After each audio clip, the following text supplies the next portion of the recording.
अब कोई लखीमपुर खीरी पर उंगली नहीं उठा सकता, कोई माफिया यहां पनप नहीं सकता है। मालूम है माफिया मिट्टी में मिल चुके हैं और फिर कोई माफिया बनने का प्रयास करेगा तो मिट्टी में मिलने की तैयारी भी करें। किसी माफिया को पनप नहीं देंगे। वन डिस्ट्रिक्ट वन माफिया नहीं, वन डिस्ट्रिक्ट वन गुंडा नहीं, अब one district one medical college है। लखीमपुर खीरी में अपना मेडिकल कॉलेज हो गया। अब कोई लखीमपुर खीरी पर उंगली नहीं उठा सकता, कोई माफिया यहां पनप नहीं सकता है। मालूम है माफिया मिट्टी में मिल चुके हैं और फिर कोई माफिया बनने का प्रयास करेगा तो मिट्टी में मिलने की तैयारी भी करे। किसी माफिया को पनपने नहीं देंगे, गरीब का हक किसी को छीनने नहीं देंगे, नौजवान के रोजगार पर, उसकी नौकरी पर किसी को डकैती नहीं डालने देंगे, हर दलित हर वंचित को सम्मान दिलवाएंगे। और इसीलिए हमारी सरकार ने तय किया है बाबा साहब भीमराव अंबेडकर,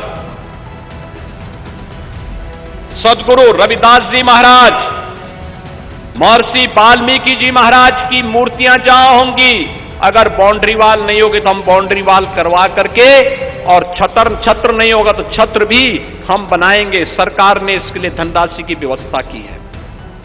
सामाजिक न्याय के जितने भी ऐसे पुरोधा हैं, आज ज्योतिबा फुले जी की पावन जयंती है। याद करिए उन्होंने शिक्षा के लिए, समाज सुधार के लिए अनेक कदम उठाए थे। सरकार उनके गौरव को आगे बढ़ाने का कार्य करेगी। महाराणा सांगा और महाराणा प्रताप के वंशजों को आज सम्मान दिलाने का काम ये डबल इंजन की सरकार कर रही है। तो बाबा साहब भीमराव अंबेडकर हो, सदगुरु रविदास जी महाराज हो, महर्षि वाल्मीकि जी जिन्होंने भगवान राम से हम सबका साक्षात्कार कराया रामायण के माध्यम से, इनके सम्मान को आगे बढ़ाने का काम हम सबका दायित्व है। और अगर हम उसमें कुछ करते हैं, उन अपने पूर्व यानी उन ऋषि परंपरा के प्रति, संतों के प्रति, पूर्वजों की परंपरा के प्रति हमारा एक कृतज्ञता होगी, और वही व्यक्त करने के लिए आज बहनों भाइयों मैं आपके बीच में आया हूं। अब मैं आपसे कह सकता हूं कि उत्तर प्रदेश का नौजवान पहचान के संकट से अब नहीं गुजर सकता है।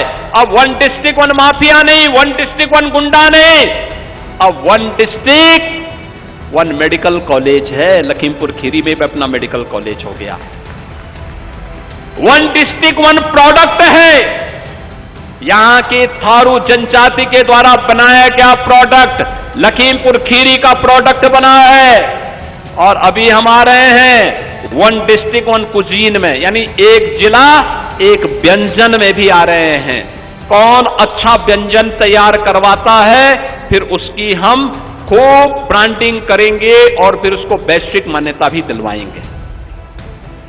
और लखीमपुर खीरी से मैं कहूंगा, इतनी अच्छी उर्वरा भूमि, प्रदेश का क्षेत्रफल की दृष्टि से और खेती की दृष्टि से सबसे बड़ा जिला है। तो इस जिले में भी कुछ ऐसा करके दिखाइए कि यहां के व्यंजनों की महक पूरे देश के अंदर फैलती हुई दिखाई दे। और बहनों और भाइयों, उसी दृष्टि से आज हम सब आपके बीच में यहां पर आए हैं। आज तो प्रदेश में वह सब कुछ प्राप्त हो रहा है जो प्रदेश की वर्षों की अभिलाषा थी। प्रधानमंत्री किसान सम्मान निधि, किसानों को उनका अधिकार देने की बात हो, ये सभी कार्य हो रहे हैं। प्रोक्योरमेंट के कार्यक्रम हो रहे हैं। हर किसान की उपज को एमएसपी का लाभ, एमएसपी का लाभ उपलब्ध कराया जा रहा है। लागत का 1.5 गुना लाभ हर अन्नदाता किसान को उपलब्ध करवाया जा रहा है। ट्यूबवेल के निःशुल्क कनेक्शन, बिजली कनेक्शन उनके सब माफ किए गए हैं। ये सभी तब होता है जब सरकार में संवेदना होती है। अन्नदाता किसान हो या नौजवान की नौकरी आज बिना भेदभाव के सभी को प्राप्त हो रही है। और उसी दिशा में आज एक नए प्रयास को आगे बढ़ाने के लिए आज मैं आपके बीच में यहां पर उपस्थित हुआ हूं।